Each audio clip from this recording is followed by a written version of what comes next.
नमस्कार, स्वागत है आप सभी का। यूपी ट्रिपल एस सी मुख्य सेविका भर्ती में बात करेंगे। सबसे पहले भर्ती रद्द जैसी जो भी बातें चल रही हैं वो पूरी तरह से निराधार है। भर्ती कहीं से भी रद्द नहीं होने वाली है। भर्ती का नोटिफिकेशन आ चुका है। नोटिफिकेशन आने के बाद पीईटी कट ऑफ नहीं बनी। जितने अभ्यर्थी थे सभी को मुख्य परीक्षा के लिए शॉर्टलिस्ट किया गया। एग्ज़ाम भी आप सभी के हो चुके हैं। संशोधित आंसर की तक आ चुकी है और आगे डीबी के लिए रिजल्ट आना है, फिर डीबी होगी। यहाँ से यानी इतनी प्रोसेस होने के बाद भर्ती रद्द होने के पीछे का कोई एक ठोस रीज़न होना चाहिए, ऐसा कोई प्रॉपर रीज़न होना चाहिए। तो भर्ती ऐसे रद्द नहीं होती है और कोई भी ऐसा रीज़न नहीं है भर्ती रद्द होने के पीछे। यहाँ पर देखिए, भर्ती रद्द जैसी जो भी बात है जिनके द्वारा भी बताई गई हो या फिर थर्ड पार्टी को लेकर के जो कुछ भी चीज़ें चल रही हैं, यहाँ पर सारी चीज़ें आप सभी को निष्पक्ष होकर के बताने की कोशिश करेंगे और आप सभी भी अपनी राय कमेंट सेक्शन के माध्यम से ज़रूर रखिएगा। और एक रिक्वेस्ट है आप सभी से कि वीडियो को आप लोग पूरा ज़रूर सुना करिए और हो सके तो वीडियो को आप सभी जितना हो सके शेयर कर दीजिएगा। 2693 पदों पर नोटिफिकेशन आया हुआ है और यहाँ पर देखिए, सिर्फ एक भर्ती की बात को, एक भर्ती को लेकर के चीज़ें हम आपको नहीं बताते हैं। जितने भी अलग अलग भर्ती बोर्ड या आयोग से भर्तियाँ आती हैं, अदर स्टेट्स के या फिर सेंट्रल गवर्नमेंट की या फिर यूपी ट्रिपल एस सी के, तो सभी भर्तियों को देखते हुए और इस तरह की सिचुएशन पहले भी किसी न किसी भर्ती में रही होती है, जहाँ पर कुछ सीटों को लेकर के कोई इस तरह के डिस्प्यूट, कुछ सीटें किसी पिछली वैकेंसी की होती है, कोई नई भर्ती में जुड़ जाती हैं। आप देखेंगे एजीटीए विज्ञापन में यही हुआ था। एजीटीए विज्ञापन आने में कितनी देरी हो गई थी। कुछ सीटें पहले की बची हुई थी, उन अभ्यर्थियों को पीईटी कट ऑफ यानी पीईटी से उनको अलग भी रखा गया, यानी उनके लिए पीईटी जरूरी नहीं, लेकिन उनके लिए फिर दूसरी कंडीशन वहाँ पर आपकी भर्ती में अगर ऐसा कुछ भी रहा होता, इनिशियली कर लिया गया होता, अगर इनिशियली नहीं हो पाया तो फिर बाद में किया जा सकता है। यानी कि या तो इन 126 सीटों को लेकर के उस पर अलग से प्रोसेस किया जाए, यानी 2693 में से इन सीटों को माइनस कर दिया जाए, बाकी शेष पदों पर भर्ती की जाए। लेकिन भर्ती कहीं से भी रद्द नहीं होने वाली है। जिनके द्वारा भी बताया गया हो, हमारा उनसे कोई विरोध नहीं है, लेकिन भर्ती रद्द कहीं से भी नहीं होने वाली। पूरी तरह से निराधार बातें हैं। पिटिशनर हैं, वो अपने न्याय के लिए संघर्ष कर रहे हैं, उनसे कोई विरोध नहीं होना चाहिए। यहाँ पर आप सभी अभ्यर्थी हैं और आप सभी अभ्यर्थियों की मानसिक पीड़ा को सरकार को, विभाग को, आयोग को समझना चाहिए और भर्ती को जितनी जल्दी हो सके पूरी करनी चाहिए। अगर यहाँ पर और एक चीज़ देखिए, यहाँ पर और होता है कि जैसे कोर्ट में कोई भी सुनवाई हो रही होती है, जब तक वहाँ पर पक्ष और विपक्ष यानी रिस्पोंडेंट और पिटिशनर दोनों की तरफ से जवाब और जवाबी और इसके अलावा प्रत्युत्तर जवाबी हलफनामा नहीं आ जाता, तब तक उस पर सुनवाई नहीं होती और जब तक सुनवाई नहीं होती तब तक डिसीजन नहीं आ पाता है। लेकिन कई बार क्या होता है कि भर्ती प्रोसेस से उन याचियों का हित प्रभावित न हो तो वहाँ पर स्टे की मांग कर ली जाती है। वही आपकी भर्ती में हुआ, स्टे लग गया कि आप रिजल्ट मत दीजिएगा आयोग की तरफ से।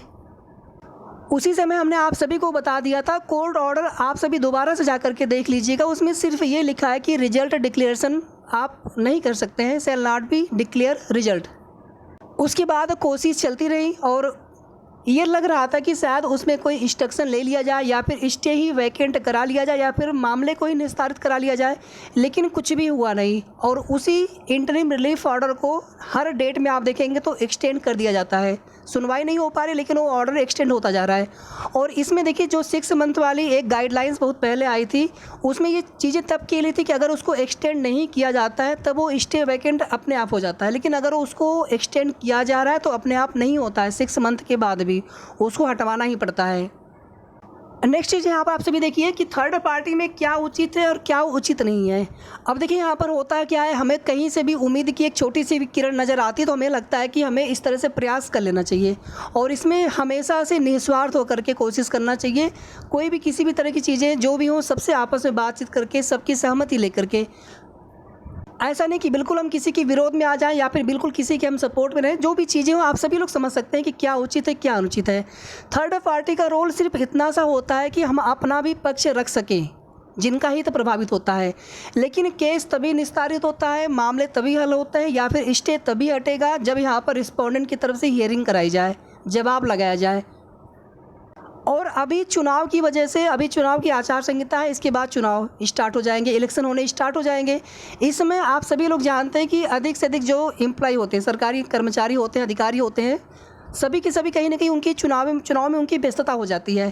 तो इस वजह से भी आप देखेंगे कि जो कुछ भी रिक्रूटमेंट प्रोसेस हो या फिर कोई भी अन्य तरह की प्रक्रिया होती है, तो वो प्रक्रियाएं कहीं ना कहीं बाधित होती हैं। और यही चीज़ें आपकी भर्ती में भी हो रही हैं, या जो हाई कोर्ट वाला मैटर है। अभी देखिए, इसमें चाह करके भी कितना भी कोशिश कर लिया जाएगा। देखिए, मैं यहाँ पर कभी भी मैं कोई भी चीज़ें आपको ऐसे नहीं बताता हूँ कि उसमें बस आपको एक झूठी उम्मीद दे दी जाए। जो चीज़ें सही होती हैं वो सही चीज़ें बताना हमारा कर्तव्य होता है। अभी फ़िलहाल में लगभग महीने भर कम से कम 1 महीने तक कोई भी चीज़ें सकारात्मक या किसी भी भर्ती को लेकर के आप देखेंगे, कुछ भर्तियों में ये हुआ था कि आचार संहिता या फिर चुनाव में चुनाव आयोग से परमिशन लेकर के उनका रिजल्ट डिक्लेयर करेंगे।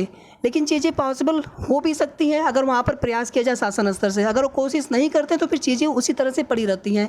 आपकी भर्ती में भी जो कुछ भी हाई कोर्ट वाला मैटर है, फ़िलहाल में अभी जहाँ तक लग रहा है कि अभी 1 या 2 डेट तक, या तो अगर वो लोग चाहें तो सुनवाई करा लें, नहीं तो जैसे आप देखेंगे हर बार की तरह फिर से कोई नेक्स्ट डेट मिल जाएगी। 29-30 में लेखपाल का भी है और आपका भी उसके बाद लगा हुआ है।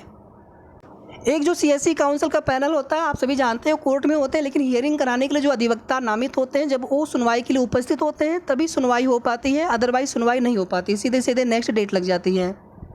अब यहाँ पर जब तक शासन और विभाग की मीटिंग ना हो जाए आपस में, उनके द्वारा प्रॉपर जवाब या हलफनामा न लगा दिया जाए कोर्ट में और सुनवाई न कराई जाए, पैरवी न कराई जाए, तब तक यहाँ पर कोई भी चीज़ें सकारात्मक होती हुई नहीं दिखेंगी। लेकिन यहाँ पर कम से कम एक कार्य तो हो सकता था आयोग की तरफ से। माननीय आयोग से भी निवेदन है और विभाग से भी कि कम से कम यहाँ पर जो स्टे लगा हुआ है उसको लेकर के कोई समाधान निकाला जाए। यानी कि 126, इसमें देखिए ये चीज़ें हमारा एक निजी विचार भी हो सकता है, लेकिन जो कुछ भी रद्द वाली चीज़ें चल रही थी उसमें देखिए कुल मिलाकर की चीज़ें इतनी बस हो सकती हैं कि इन 126 सीटों को छोड़ करके शेष सीटों पर भर्ती प्रक्रिया आगे बढ़ा दी जाए। उसके बाद फिर स्टे का कोई मतलब नहीं रह जाएगा, क्योंकि 126 सीटों की वजह से ही भर्ती प्रक्रिया में जो स्टे लगा हुआ है रिजल्ट डिक्लेरेशन पर।